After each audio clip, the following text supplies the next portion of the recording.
ये कहानी है एक बहुत ही कंजूस सास सुधा की। सुधा निहायत ही कंजूस सास होती है। सुधा की दो बहुएं होती हैं। एक का नाम सीमा होता है और दूसरी का नाम राखी होता है। सुधा अपनी बहुओं को बस यही समझा रही होती है कि अरे, महंगाई सर पर आन पड़ी है और तुम दोनों के तो खर्चे ही नहीं बंद हो रहे। बहुत ज़्यादा तुम लोग खर्चे कर रही हो। जब देखो बिजली के बिल तुमने देखे हैं कितने आए हैं। खर्चे पे खर्चा किए जा रहे हो। कुछ एहसास कर लो, नहीं तो यहाँ इस घर से निकल जाओ। अगर मेरे मुताबिक नहीं चलोगे तो तुम लोगों का यहाँ कोई भी हक नहीं है रहने का। समझ आ रही है बात? सुधा की छोटी बहू सुधा से कहती है, अरे माँ जी, क्या हो गया है? हम तो अच्छी तरह से हर किस्म की बचत ही कर रहे होते। जैसे आप कहती हैं बिल्कुल घर वैसा ही तो चल रहा है, और इसमें हम तो अपनी मनमानी करते ही नहीं हैं। आप कैसे कह सकती हैं ऐसे कि हम अपनी मनमानी कर। सुधा की बड़ी बहू राखी सुधा से कहती है, अरे माँ जी, सीमा बिल्कुल ठीक कह रही है। हम कौन से कुछ चांद तोड़ तारे तोड़ तोड़ के घर पर लेके आके जमा इकट्ठा कर रहे हैं। सब कुछ तो आपके मुताबिक चलता है। रसोई आपके मुताबिक चलती है, घर में क्या पकना है, क्या खाना है, क्या करना है, ये सब कुछ तो आपके मुताबिक चलता है। तो फिर आप हमें कैसे दोष दे सकती हैं इन सारी चीज़ों का? अरे बहू, अगर तुम ही ऐसी बात करोगी मुझसे तो छोटी बहू पे क्या असर पड़ेगा? वो भी तो अभी नई नई आई हुई है। और हाँ, दाल चावल ही बनेंगे। रसोई में जो भी बनेगा वो सिर्फ और सिर्फ दाल चावल बनेगा। जाके देखो तो सही, दाल चावल का ढेर पड़ा हुआ है। बचत नहीं आती है तो फिर माँ बाप कुछ सिखाए तो नहीं है क्या तुम लोग? ये कहती हुई कि घर पे बचत करो और इतनी करो कि बस डेली दाल चावल ही बने। दाल चावल भला खा खा के तो बहुओं के और बेटों के तो बिल्कुल ही सामान के जायके ही खराब हुए हुए। लेकिन क्या करें बेचारी बहुएं, सास की तो बात सुननी ही पड़ेगी। जैसा सास कहती है वैसा ही चलना पड़ेगा। अब दाल चावल दाल चावल दाल चावल बस खाते रहें दाल चावल। यहाँ पर राखी सीमा से कहती है, अरे सीमा, मुझे तो बहुत ही गुस्सा आता है इनकी बातें सुन सुन के। अरे जेठ जी और देवर दोनों तो पैसे इन्हें ही दे देते हैं, और इसके बाद भी ये सब्जी वब्जी तो कुछ लाती ही नहीं है। बस कहती है जो राशन पड़ा हुआ है दाल चावल बस वही बनाते रहो। कुछ आइडिया निकालो इन दाल चावल का। अरे दीदी, क्या आइडिया निकालूं मैं?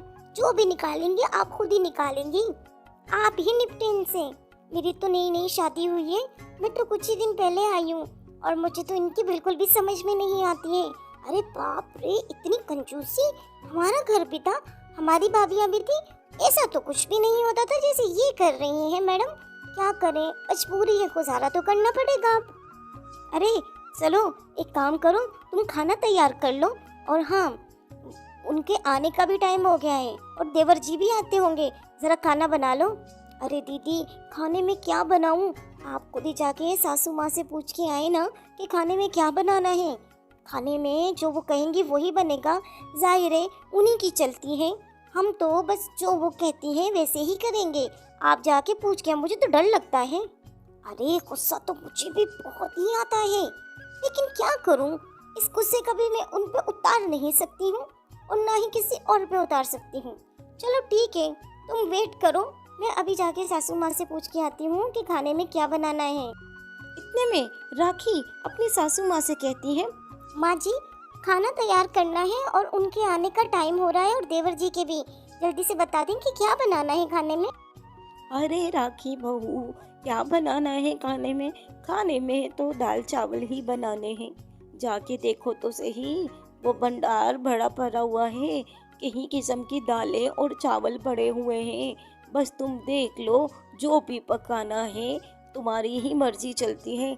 भला मेरी कौन सुनता है इस घर में? जाओ। अरे माँ जी, क्या दाल चावल?